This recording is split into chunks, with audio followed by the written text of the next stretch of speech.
Hi guys, Liz Truss doesn't like talking about her political position pre-Brexit because it was something different to her stance today.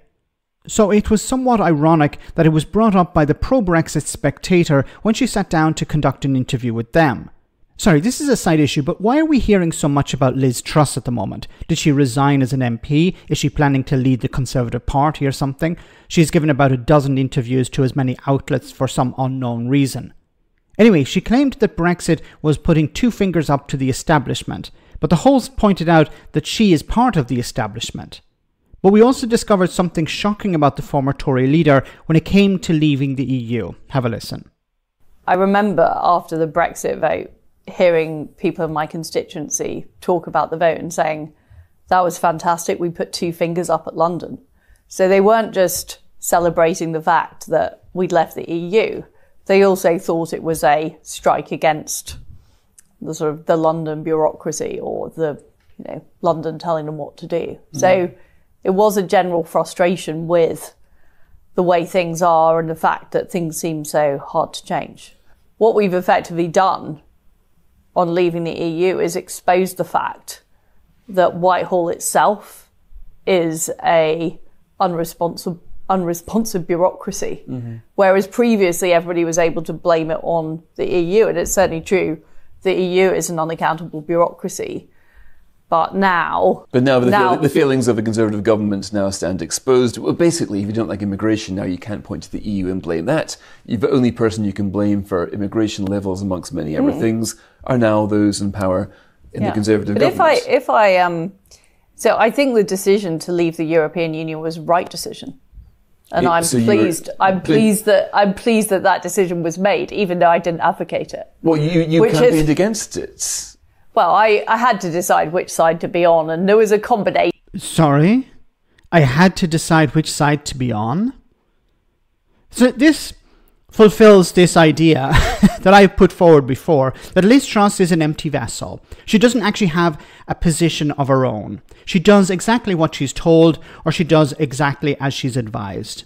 So it seems even when it came to the Brexit vote, even though she campaigned to remain in the European Union, she didn't actually really believe in remaining in the European Union. She picked a side, she tossed a coin, and it landed on remain in the European Union. So she campaigned for that.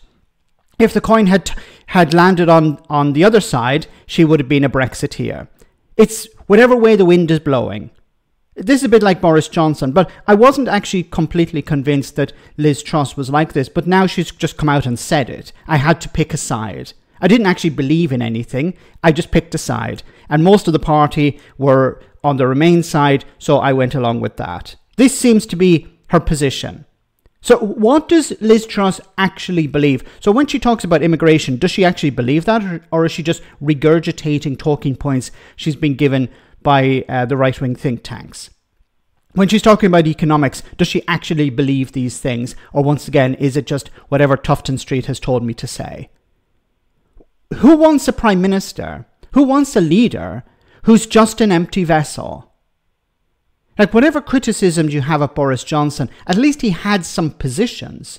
Yes, when it came to Brexit, he was on both sides and he even had a letter written. But you can sort of identify where Boris Johnson is in other areas. Keir Starmer, the same. Even Rishi Sunak.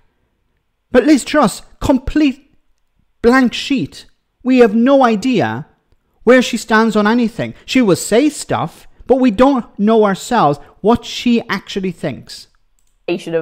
Sure, but I just put to you that then it could be said that you were part of a deep state, that you were part of the problem to which you now position yourself as a solution. Well, I'm not positioning myself as a solution, Fraser. I want to highlight here that this is not... It is her pretending. I'm not really running to be leader of the Conservative Party. Of course you are. You've been told to do that. And her trying to suggest that, look, I'm not part of the deep state. You were Prime Minister. You were head of the government. How can you say you were not part of the establishment? Or whatever the right wing are trying to suggest the deep state is. The establishment. You were the head of the government when you were in charge. Now you're out. By your own mistakes have resulted in you being kicked out, or being removed from power, or whatever way you want to put it. See, I've said this before. Certain people want Liz Truss in a position of power because she will do as she's told. She'll cut taxes for the richest in society. She'll reduce regulations. What does she agree with cutting taxes? Does she agree with reducing regulations? We don't know, because she's an empty vessel. Maybe she does, maybe she doesn't. It's irrelevant. She will do as the right-wing think tanks like the ones on Tufton Street will tell her to do. She's now suggesting people vote for Donald Trump because Donald Trump is, in a sense, another empty vessel. It's all really worrying because while it's certain that Labour will win, who is going to be in opposition? Because if Labour mess up, it's possible that Liz Truss could be back in power once again. Not today, not tomorrow, but in a few years' time. And we saw what happened before. And this is my warning. Time has a great way of confusing people or making them forget. And there will come a time where people will look back and say, well, maybe Boris Johnson wasn't so bad. Most people will look at Boris Johnson and say this was a disaster, but a certain section of society will change their position. And when it comes to Liz Truss, they'll forget about the mini budget, they'll forget about when she was in charge. And they'll say, maybe it wasn't so bad under Liz Truss, although it was a very short period of time. But she should be nowhere near the levers of power because she is an empty page. She's an empty vessel. Let me know in the comment section, guys, what you think. As always, your comments are greatly appreciated. Thanks a lot.